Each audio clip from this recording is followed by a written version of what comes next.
gamitin nyo yung pareho rin namang produkto na pwedeng gawing alternatibo, pero gano'n ang epekto. Di ba? Malakas, di ba? Tipid pa. Gamitin nyo, Joy. Ayun, para sa Pepex ang katutak.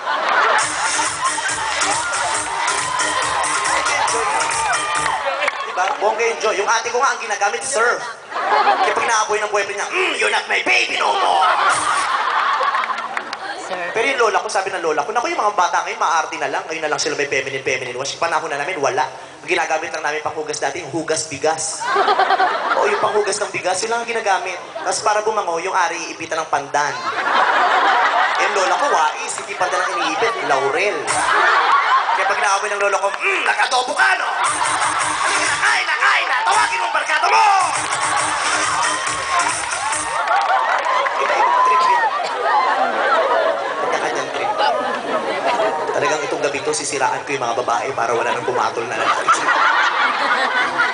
Ang laki ng inggit ko sa babae, di ba? Kasi wala talaga akong baby. Sana ngayong gabi, makahanap ako ng baby. Tanda na nga lang ako.